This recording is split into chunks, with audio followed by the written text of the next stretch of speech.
दुख जीवन में बहुत बहुत ज़रूरी है। दुख नहीं आएगा तो मनुष्य सुख की कीमत नहीं समझेगा। और वास्तव में देखा जाए तो सुख है ही नहीं और दुख भी है ही नहीं। लेकिन तकलीफ हो रही है तो समझ लीजिए कि दुख है, लेकिन दुख आया है तो परिवर्तन करने के लिए आया है।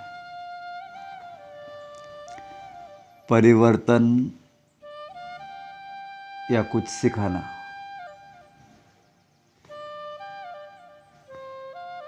और नरक में से बाहर निकलना, इसके लिए ही दुख की निर्मित हुई है।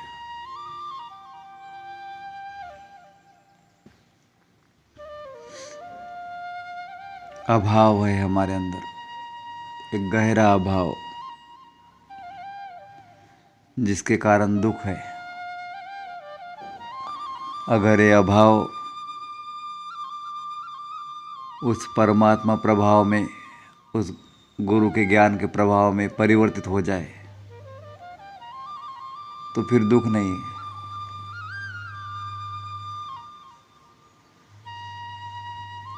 आंतरिक परिवर्तन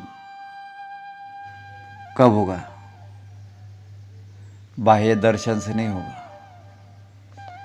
आंतरिक परिवर्तन आंतरिक दर्शन से ही होगा, और आंतरिक दर्शन ध्यान में उतरने के बाद ही मिलेगा।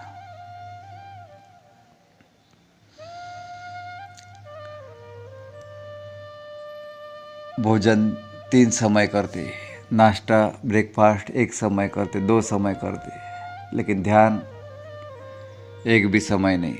हफ्ते में कभी कभार याद आ गई तो कर लो, महीने में कभी 1 बार कर लो, लेकिन भोजन दिन में कितनी बार?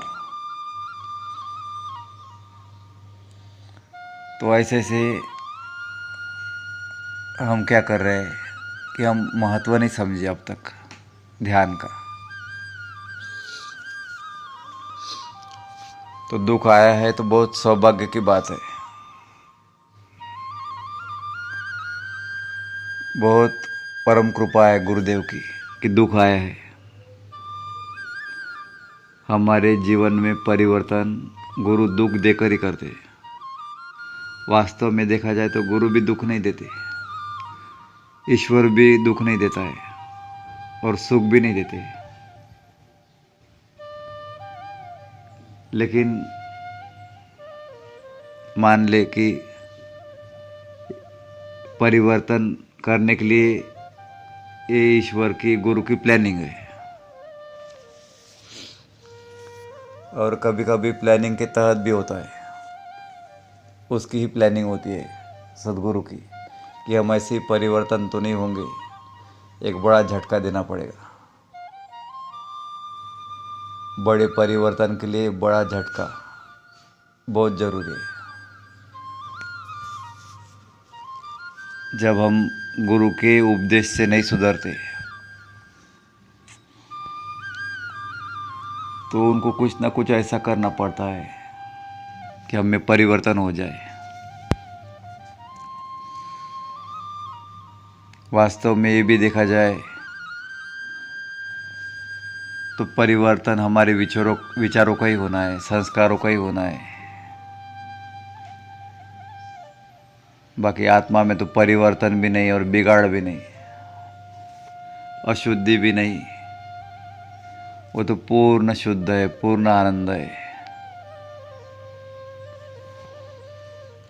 तो ध्यान के द्वारा हम ज्ञान तत्व में उतरते हैं, उस शुद्ध तत्व में उतरते हैं, उस चैतन्य तत्व में उतरते हैं। इसलिए ध्यान में भी हमको बोलना चाहिए कि हम चैतन्य तत्व है, ज्ञान तत्व है, आनंद तत्व है, परमात्मा तत्व है, आत्म तत्व है। हम शुद्ध तत्व है, शुद्ध चैतन्य है।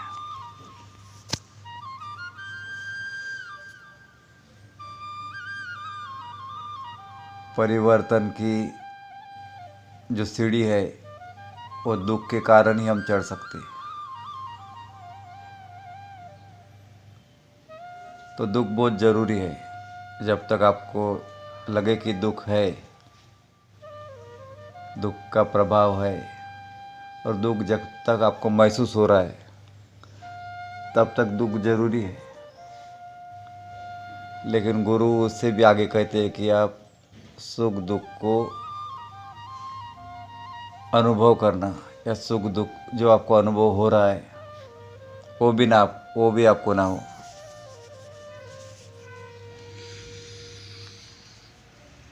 यहाँ पहुँचना है हमको।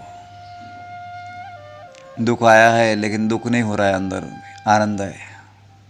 सुख आया है लेकिन अहंकार नहीं बढ़ रहा है, आनंद है। उसी आनंद में, उसी समत्व में हम स्थिर हैं।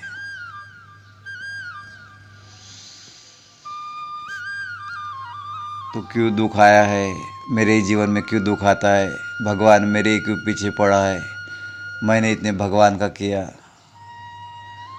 और गुरु के नियम पाले, फिर मेरे जीवन में क्यों दुख आया, ऐसा मत कहिए।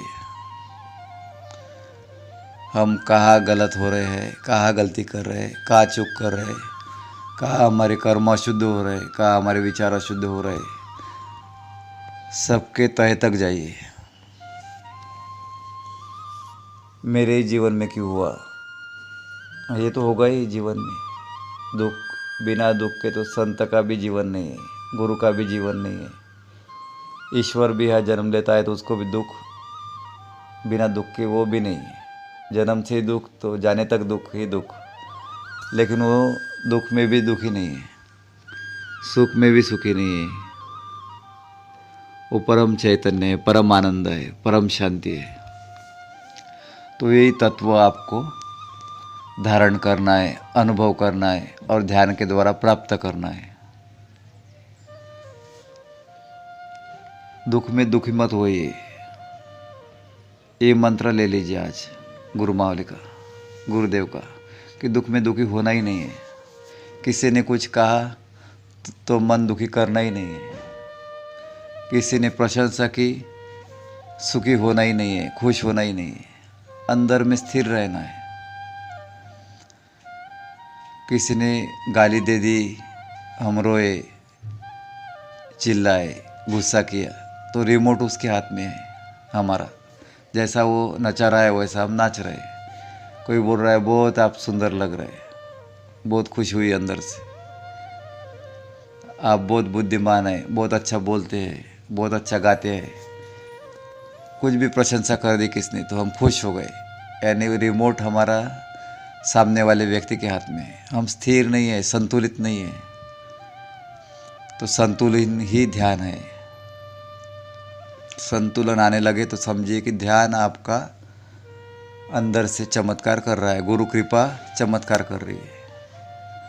तो हर बात में संतुलन लाना है, अति को छोड़ना है, अति में नहीं जाना है, और किसी के बहकावे में नहीं आना है। मन के भी बहकावे में भी नहीं, बुद्धि के बहकावे में भी नहीं, किसी के भी बहकावे में भी नहीं आना, बाहर भी नहीं अंदर भी नहीं। बस संतुलन, परिवर्तन, ज्ञान तत्व का चिंतन, ध्यान चिंतन।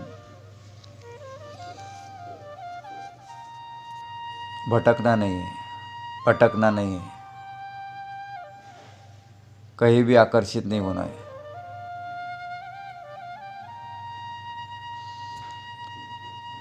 और कोई भी अपना नहीं है यहाँ, सब असत्य है। जब वे पहचान जाएंगे तब आपका संसार से आकर्षण कम हो जाएगा। और ये गुरु ज्ञान से ही, गुरु कृपा से ही समझ सकते हैं। लेकिन ऐसा नहीं है कि कोई किसी का नहीं है तो फिर सबसे लड़ते रहो, झगड़ते रहो, ऐसा नहीं है। सबसे प्रेम से बात करो। कोई किसी का नहीं है लेकिन सब में भगवान है, सब में गुरु है। इस नाते सबसे अच्छा व्यवहार, अपना कर्तव्य भी करे, एक दूसरे की मदद भी करे, लेकिन अलिप्त रहे, कमल के जैसा। कमल कीचड़ में है लेकिन कमल में कीचड़ नहीं है। बस हम संसार में रहे गुरु के नाते, ईश्वर के नाते, लेकिन संसार हमारे भीतर ना घुसे। ध्यान चिंतन करते रहे कि मैं आत्मा हूँ, शांत स्वरूप हूँ, आनंद स्वरूप हूँ, ज्ञान स्वरूप हूँ। शांत स्वरूप हो तो फिर चिढ़ना क्यों, क्रोध क्यों करना। आनंद स्वरूप हो तो दुखी क्यों होना। ज्ञान स्वरूप हो तो अज्ञानीपना क्यों करना। चैतन्य स्वरूप हो तो आलसी क्यों बनना। हर गुण को धारण करिए। नवरात्रि हुई, देवी के गुणों को धारण करिए, यही देवी की पूजा है। गुरु के गुणों को धारण करिए, यही गुरु की पूजा है।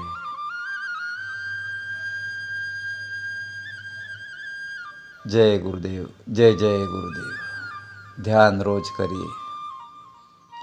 गुरु मौली से प्रार्थना करें कि आप ध्यान करवा लीजिए। हमारे भीतर के अहंकार को हमसे दूर कर दीजिए। अहंकार सबसे बड़ी बाधा है। गुरु मौली को जैसे कुम्हार को मिट्टी जो है वो कुम्हार को सरेंडर कर देती है, समर्पण कर देती है, तो फिर कुम्हार उस मिट्टी का जो चाहे वो बनाता है। मिट्टी को पैरों के तले रोनता है, पानी डाल के फिर चाक के ऊपर घुमाता है, फिर भट्टी में तपाता है, फिर मटका बनता है, फिर कुछ भी बनता है। बस ऐसे ही गुरु को मिट्टी के जैसा समर्पित कर दो, गुरु रूपी कुम्हार को। फिर देखो, मौज लो। गुरु फिर पानी डालेगा, पैर के नीचे रोन देगा। कष्ट होंगे, फिर बोलो मत कि दुख है। चाक के ऊपर घुमाएगा, घुमाने दो। भट्टी में तपाएगा, तपाने दो। तपस्या में तपेंगे नहीं गुरु के तो निखरेंगे कैसे। 24 कैरेट का सोना कैसे बनेंगे। जो प्रक्रिया, जो प्रोसेस गुरु करते हैं वो करने दो, और फिर देखो परिवर्तन कितना होता है। स्वयं करेंगे परिवर्तन तो इतना नहीं होगा, लेकिन गुरु को सौंप देंगे तो तीव्र गति से परिवर्तन होगा। गुरु को सौंपना यानी गुरु की आज्ञा में पूर्ण रूपेण चलना। अपने मन के अनुसार नहीं चलना। अपने अंदर के शैतान को जगाना है कि अपने अंदर के भगवान को जगाना है, देवता को जगाना है, ये अपने हाथ में। बस आपको निर्णय लेना है कि मुझे क्या करना है, क्या गलत है, क्या सही है। ये समझ अगर पैदा हो जाए तो जल्दी से जल्दी परिवर्तन हो जाए। ज्ञान चिंतन करिए, इसके लिए गुरु के ज्ञान को ही सुनते रहिए, बाकी कुछ सुनना नहीं। बस गुरु के ज्ञान को ही अपने अंदर धारण करना है। नेगेटिविटी को अंदर नहीं लेना है, सिनेमा की नहीं, नेगेटिविटी गानों की नहीं, कोई भी सिनेमा के गाने नहीं सुनना है। मुझे गुरु को ही सुनना है, नेगेटिविटी को नहीं लेना है।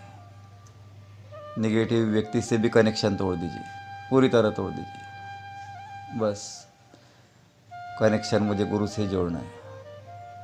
जिससे कनेक्शन नहीं टूटा नेगेटिव से, तो फिर गुरु से प्रार्थना करें कि मुझे इसकी असलियत दिखा दीजिए और इससे कनेक्शन तोड़ दीजिए। अब घर का ही व्यक्ति है, कोई रहना ही है साथ में, तो कोई कनेक्शन तोड़ने की ज़रूरत नहीं। गुरु कृपा से उसमें भी परिवर्तन हो जाएगा। नहीं हुआ तो फिर कुछ ना कुछ तो भी होगा। बस गुरु के ध्यान में रहिए, गुरु के प्रार्थना में रहिए और प्रायश्चित करिए। जो भी गलतियाँ हुई उसके लिए प्रायश्चित लीजिए। सद्गुरु भगवान की जय। जय गुरुदेव, जय जय गुरुदेव।